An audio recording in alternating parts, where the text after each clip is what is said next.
নমস্কাৰ। সাম্প্ৰদায়িক ফেচিবাদৰ বিৰুদ্ধে অসমৰ মুখ্যমন্ত্ৰী ডক্টৰ হিমন্ত বিশ্ব শৰ্মাৰ বিৰুদ্ধে মই দিছপুৰ থানাত গোচৰ দিয়াৰ পিছত মোৰ হোৱাটছএপত বহু মানুহে মোক হত্যা কৰিব বুলি ভাবুকি প্ৰদান কৰিছে আৰু সামাজিক মাধ্যমতো ৰাজহুৱাকৈ মোক হত্যা কৰিম, জেল দিম, বিভিন্ন ধৰণে মোক ভাবুকি প্ৰদান কৰা দেখিছো।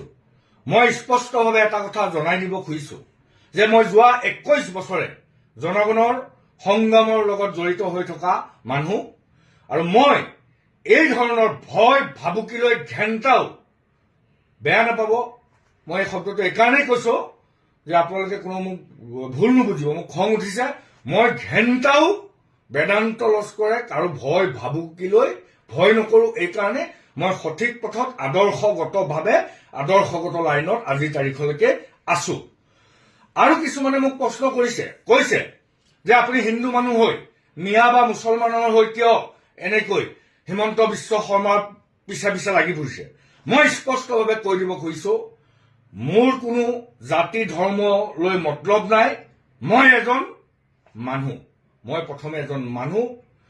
হিন্দু হ'ব পাৰে, মুছলমানো হ'ব পাৰে, খ্ৰীষ্টানো হ'ব পাৰে, জৈন, যি জাতিৰে নহওক, সকলো জাতি জনগোষ্ঠীয়ে হ'ল মানুহ।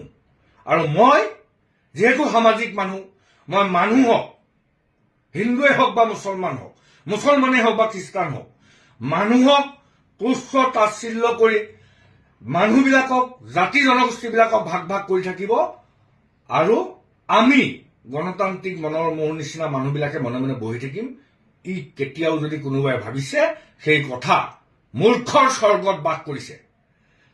আজি যিধৰণে হিমন্ত বিশ্ব শৰ্মাই সাম্প্ৰদায়িক ফেচিবাদৰ জৰিয়তে সমগ্ৰ অসমীয়া জাতিটোক ভাগ ভাগ কৰি অসমখনক খানবান কৰা যি ষড়যন্ত্ৰ কৰিছে, মোৰ জেল হয়, মোৰ ফাঁচি হয়, মোক হত্যা কৰে, তাৰ পিছতো মই সঁচা কথা কবলৈ ভয় কৰা মানুহ। মই বেদান্ত নহয়।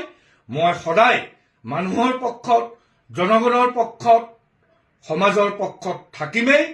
আৰু এটা কথা আপোনালোকক কৈ থৈছো, আমি মানুহ, আমাৰ তেজ সকলোৰে ৰঙা। হিন্দুৰ তেজো ৰঙা, মুছলমানৰ তেজো ৰঙা, খ্ৰীষ্টানৰ তেজো ৰঙা, অন্য ধৰ্মৰ তেজো ৰঙা। তেজৰ যদি হস্পিটেলত প্ৰয়োজন হয় তেতিয়াহ'লে হিন্দু মুছলমান নহয়, প্ৰতিজন মানুহৰ তেজেই হস্পিটেলত কাৰোবাক দিবলৈ প্ৰয়োজন হয়।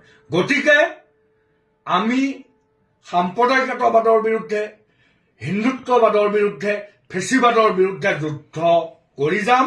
আৰু এই যুদ্ধত যদি মোৰ মৃত্যু হয়, তেতিয়া মোৰ যদি মৃত্যু হয়, মোক কোনোবাই যদি হত্যাও কৰে, মোক কোনোবাই যদি গাড়ীয়ে খুন্দিয়াই গৈ থাকোঁতে মাৰিও পেলায়, তাৰ পিছতো মই কেয়াৰ কৰা মানুহ বেদান্ত নহয়।